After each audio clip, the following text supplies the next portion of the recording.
오늘은 마태복음 4장 12절에서 17절을 보겠습니다. 복음을 선포하시다. 예수님이 마귀에게 세 가지 시험에 승리하시고 자신의 백성을 구원하시기 위하여 대제사장의 임무를 시작하시는데 본문 12절과 17절을 보겠습니다. 마태복음 4장 12절 비로소 천국을 전파하시다. 예수께서 요한이 잡혔음을 들으시고 갈릴리로 물러가셨다가 마태복음 4장 17절 이때부터 예수께서 비로소 전파하여 이르시되 회개하라 천국이 가까이 왔느니라 하시더라. 세례 요한이 잡혀 옥에 갇히니 예수님이 대신하여 복음을 전파했다는 뜻을 아님을 잘 아실 수 있을 것입니다.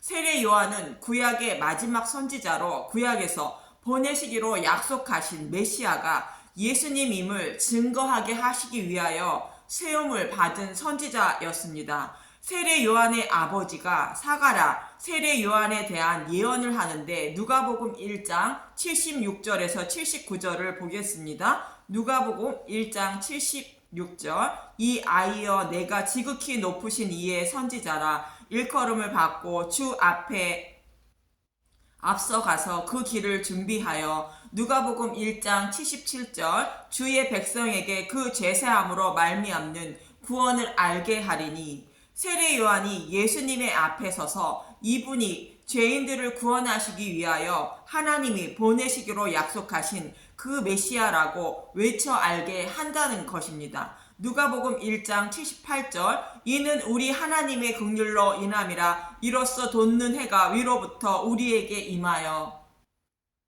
하나님은 자신의 백성을 사랑하셔서 해 빛을 비추어 준다는 것으로 메시아가 임하게 된다는 것입니다. 누가복음 1장 79절 어둠과 죽음의 그늘에 앉아 있는 자에게 비치고 우리 발을 평강의 길로 인도하시로다 하니라. 어둠과 죽음의 그늘에 놓인 자신의 백성에게 빛을 비추어 주셔서 인도하시려고 빛이신 예수님이 임하게 된다는 것입니다. 이렇게 세례 요한은 예수님이 메시아임을 증거하는 임무를 맡은 자로 구약의 마지막 선지자의 임무를 마쳤다는 증거로 잡혀 옥에 갇혔다고 말하고 있는 것입니다. 그리고 예수님은 비로소 회개하라 천국이 가까이 왔다고 외치는 것입니다. 구약 시대인 율법의 시대는 끝이 나고 율법 속에 감추었던 복음의 시대가 시작되었다는 것을 말하고 있는 것입니다. 모세가 애굽에 있는 이스라엘 백성을 인도하여 출애굽하고 약속의 땅인 가나안 땅까지 인도해야 하는 것이 당연한 것으로 생각할 수 있습니다. 그러나 하나님은 모세를 약속의 땅에 들어가지 못하게 하시는데 그 이유를 민수기 27장 12절에서 14절에 이렇게 말합니다. 민수기 27장 12절 모세의 후계자 여호수아 여호와께서 모세에게 이르시되 너는 이 아비림 산에 올라가서 내가 이스라엘 자손에게 준 땅을 바라보라. 민수기 27장 13절 본 후에는 내 형 아론이 돌아간 것 같이 너도 조상에게로 돌아가리니 민수기 27장 14절 이는 신광야에서 회중이 분쟁할 때에 너희가 내 명령을 거역하고 금을 가해서 내 거룩함을 그들의 목전에 나타내지 아니하였음이니라. 이 물은 신광야 가데스의 브리바 물이니라. 모세는 약속의 땅에 들어가지 못한다는 것입니다.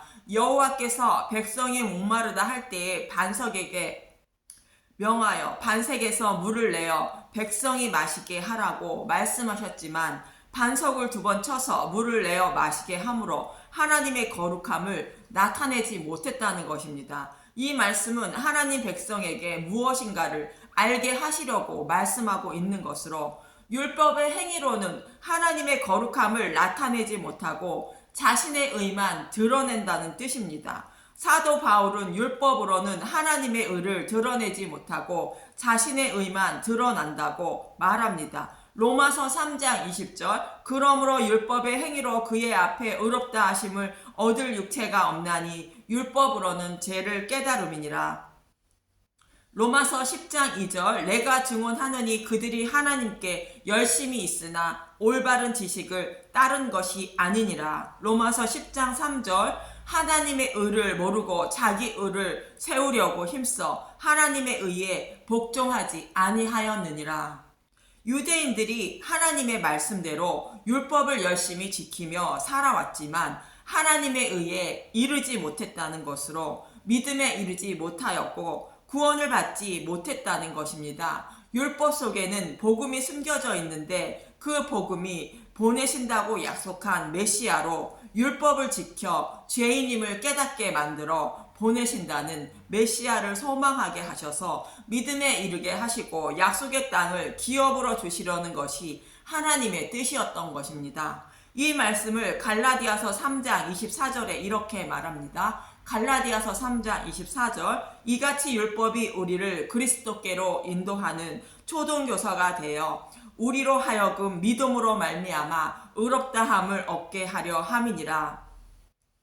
모세는 율법의 대표로 약속의 땅의 목전까지만 하나님 백성을 인도하는 것이 임무이고 하나님은 여호수아에게 약속의 땅의 백성을 인도하게 넘겨주라고 말씀하시는 것입니다. 약속의 땅은 율법의 행위가 아닌 복음을 믿음으로 들어가는 땅이기 때문입니다. 민수기 27장 18절에서 20절을 보면 민수기 27장 18절 여호와께서 모세에게 이르시되 눈의 아들 여호수아는 그 안에 영이 머무는 자니 너는 데려다가 그에게 안수하고 민수기 27장 19절 그를 제사장 엘르에살과 온 회중 앞에 세우고 그들의 목전에서 그에게 위탁하여 민수기 27장 20절 내 존귀를 그에게 돌려 이스라엘 자손의 온 회중을 그에게 복종하게 하라.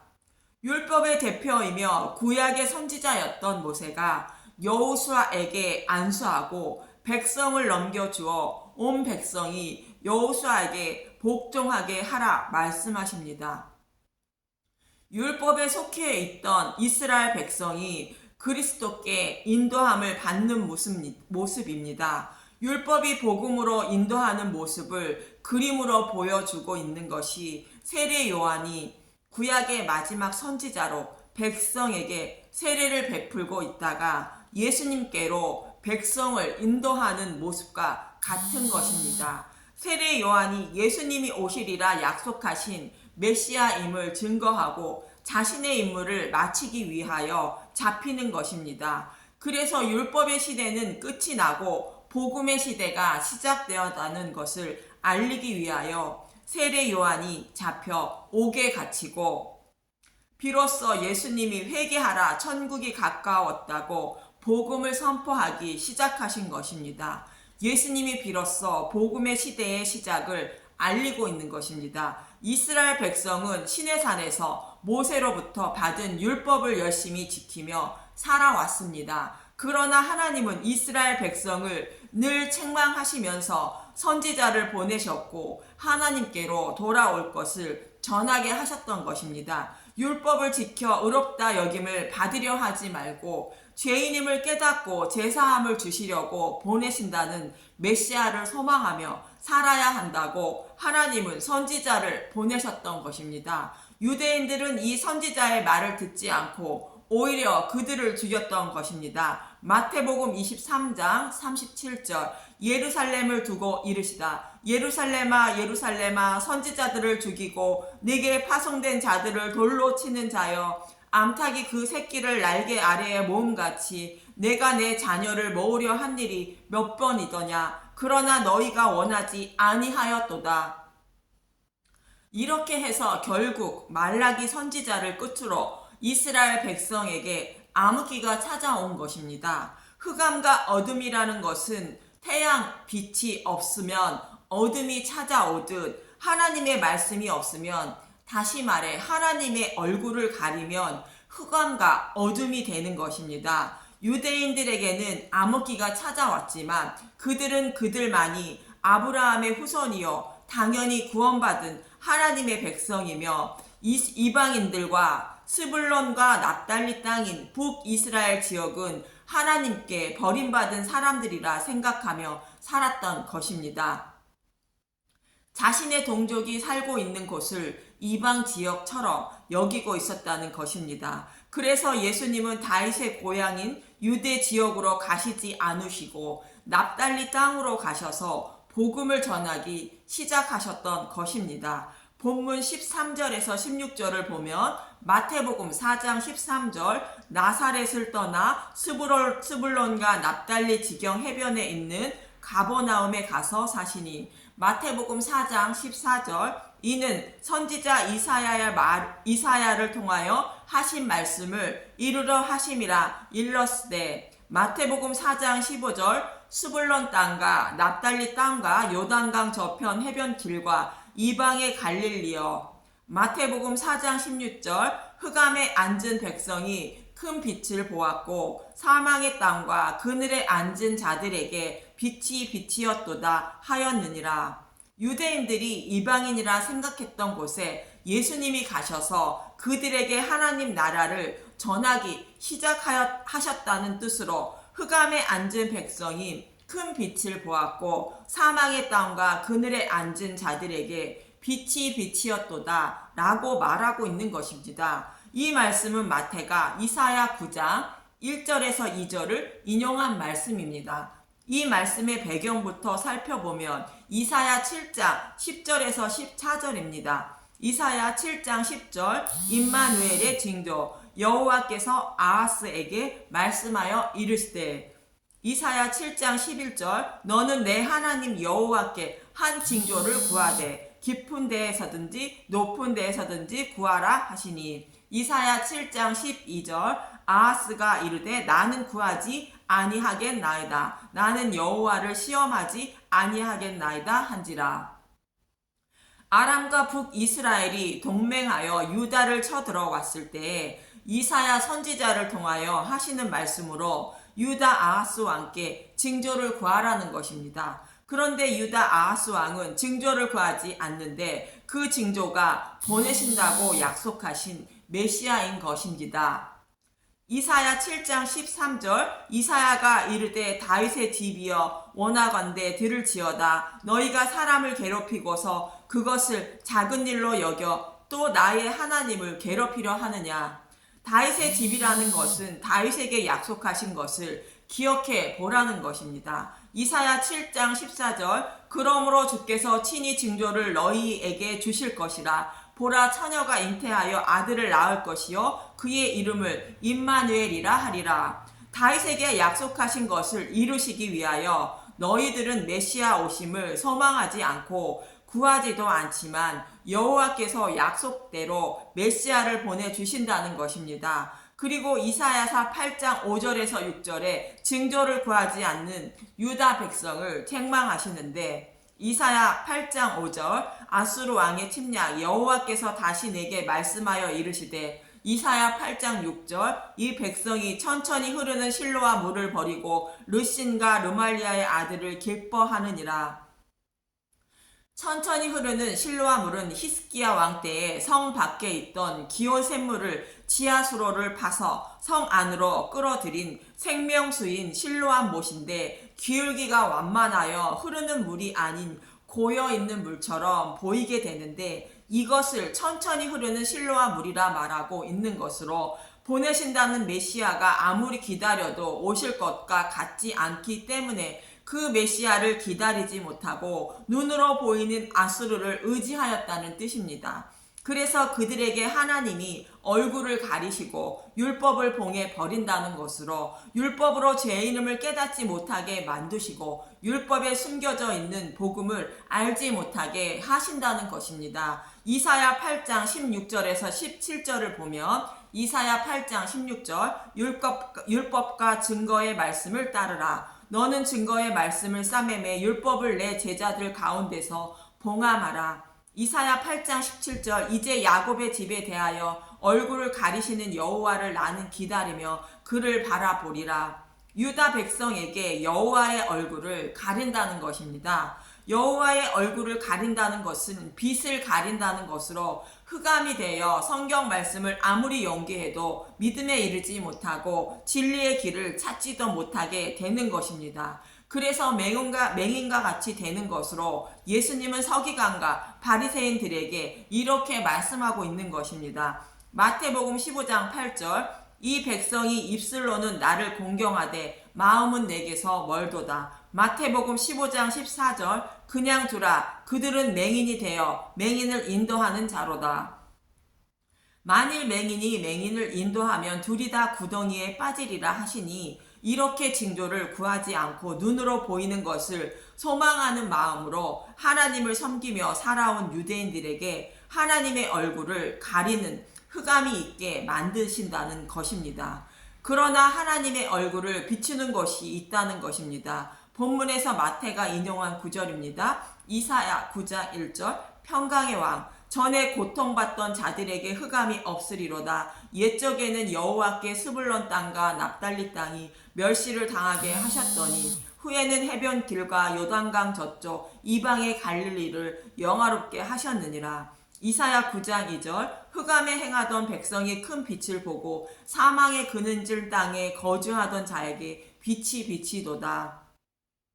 유대인들은 자신들만 하나님의 백성이며 북이스라엘 땅의 하나님께 저주받은 땅이라 생각하는 흑암과 사망의 그늘질 땅에 가셔서 복음을 전하게 된다는 것입니다. 오실 메시아를 배척하고 눈으로 보이는 것만 쫓고 의지하는 백성에게는 어둠 속에 있는 맹인이 되게 하시고 어둠 속에서 고통받으며 살아가는 자신의 백성에게 눈을 열어주셔서 빛을 보게 하신다는 것입니다. 진리의 길로 인도하셔서 구원하신다는 것입니다. 유대인들이 예수님을 배척함으로 그들에게 복음을 전하지 않고 이방인에게 먼저 복음을 전한다는 뜻입니다.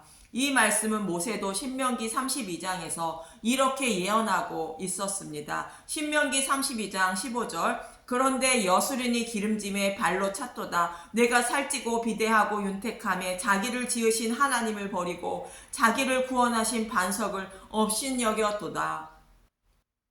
반석은 예수 그리스도로 죄인들을 구원할 예수님을 배척했다는 것입니다. 유다 아하스 왕이 징조를 구하지 않은 모습과 같은 것입니다. 그래서 하나님의 얼굴을 가리신다는 것입니다. 신명기 32장 20절 그가 말씀하시기를 내가 내 얼굴을 그들에게서 숨겨 그들의 종말이 어떠함을 보리니 그들은 심히 패역한 세대여 진실이 없는 자녀임이로다. 그리고 그들 때문에 하나님이 시기가 나셨고 이스라엘 백성을 하나님이 시기하게 만드시기 위하여 이방인부터 구원하신다는 것입니다. 신명기 32장 21절 그들이 하나님이 아닌 것으로 내 질투를 일으키며 허무한 것으로 내 진노를 일으켰으니 나도 백성이 아닌 자로 그들에게 시기가 나게 하며 어리석은 민족으로 그들의 분노를 일으키로라다. 그래서 예수님은 유다 지역으로 가시지 않으시고 그들이 이방인으로 여기는 갈릴리로 가셔서 천국 복음을 전파하신 것이며 예수님의 제자들과 사도 바울도 유대인이 아닌 이방인에게 복음을 먼저 전하게 하셨던 것입니다. 아니 유대인에게 먼저 복음을 전해도 그들은 빛이 없는 자들이기 때문에 복음을 받아들이지 못하고 오히려 핍박을 한 것이며 그래서 이방인에게 복음을 전한 것입니다. 사도 바울은 이렇게 말합니다. 로마서 11장 25절 이스라엘의 구원 형제들아 너희가 스스로 지혜 있다 하면서 이 신비를 너희가 모르기를 내가 원하지 아니하노니 이 신비는 이방인의 충만한 수가 들어오기까지 이스라엘의 더러는 우둔하게 된 것이라. 저와 여러분도 자신의 의를 드러내려는 생각으로 신앙생활을 하지 마시고 또 이 땅에서 부하며 영광을 위하여 예수님을 믿지 마시고 내 자신이 더러운 죄인임과 내가 가는 길이 지옥의 길임을 아시고 이 지옥으로 향하는 나를 건져주실 십자가를 꼭 붙잡고 예수님이 십자가에서 나를 얼마나 사랑하여 주셨는지 알기에 힘쓰며 그 사랑을 마음속에 새기시고 예수님이 다시 오실 그날을 기다리며 모두 다 구원에 이르시길 간절히 소망합니다. 아멘. 감사합니다.